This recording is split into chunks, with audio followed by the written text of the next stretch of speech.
Assalamualaikum warahmatullahi wabarakatuh. Perkenalkan, nama saya Firdansah. Saya dari jurusan Teknik Perawatan Mesin Industri. Yang terhormat Bapak Muhammad Lutfi Senjaya. Saya akan menjelaskan 3 jenis alat ukur. Yang pertama, penggaris. Penggaris adalah sebuah alat pengukur dan alat bantu gambar untuk menggambar garis lurus. Bagian-bagian penggaris. 1.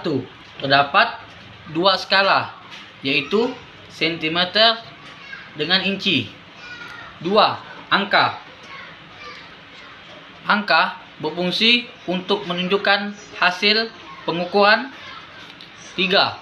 Satuan. Satuan untuk mengingatkan tentang satuan dari penggaris. Baiklah, alat ukur yang kedua, jangka sorong. Jangka sorong adalah alat ukur yang ketelitiannya dapat mencapai 100 mm. Terdiri dari 2 bagian, diam dan bergerak. Pembacaan hasil pengukuran sangat tergantung pada keahlian dan ketelitian pengguna maupun alat ukur.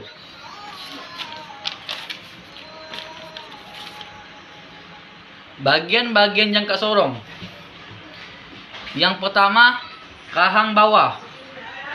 Rahang bawah ini bekerja untuk mengukur diameter luar suatu objek. Yang kedua, rahang atas. Rahang atas ini bekerja untuk mengukur diameter bagian dalam suatu benda. Yang ketiga, pengukur kedalaman. Pengukur kedalaman terletak di ujung jangka sorong. Bagian ini bekerja untuk mengukur kedalaman suatu objek. Yang keempat, skala utama rahang bawah. Ini. Skala utama rahang bawah berfungsi untuk membaca hasil pengukuran. Biasanya dalam satuan cm, terdiri dari 0,17 cm dengan panjang setiap baris pendeknya 1 mm. Yang kelima, skala utama rahang atas.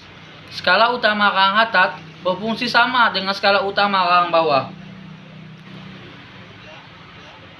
menunjukkan hasil pengukuran. Yang keenam,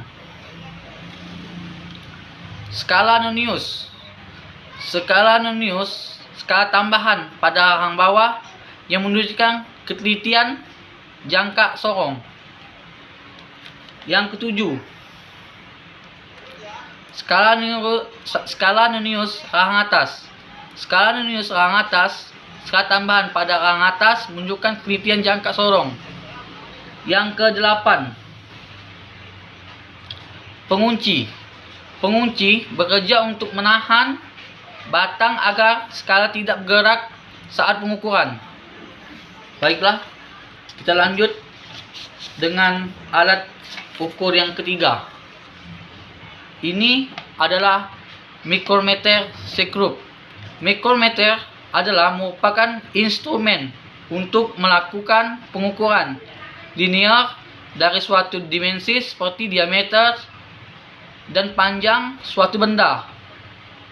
Objek tersebut biasanya merupakan objek dengan dimensi yang kecil karena skala terkecil dari mikrometer sekrup mencapai 0,0 mm. Mikrometer sekrup terdiri dari 7 bagian. Yang pertama, poros tetap. Poros tetap merupakan bagian mikrometer yang berfungsi untuk menahan benda yang diukur. Benda yang akan diukur terletak di antara poros tetap dan poros geser.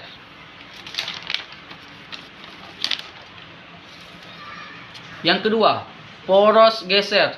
Poros geser adalah bagian dari mikrometer yang berfungsi sebagai penekan benda saat diukur.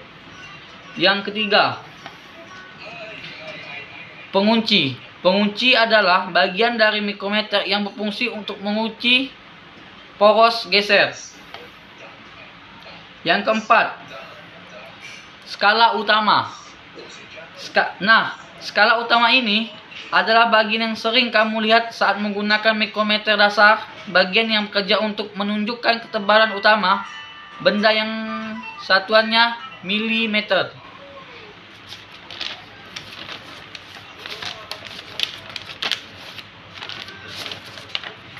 Yang kelima, skala Nonius.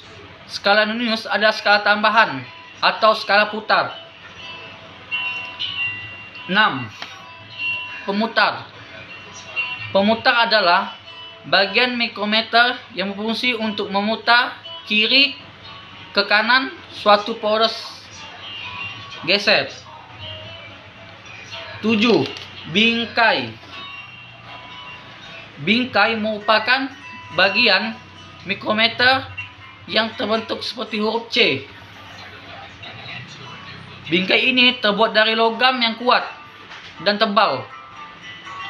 Baiklah, sekian penjelasan alat saya. Kalau ada kata-kata salah, mohon maaf. Assalamualaikum warahmatullahi wabarakatuh.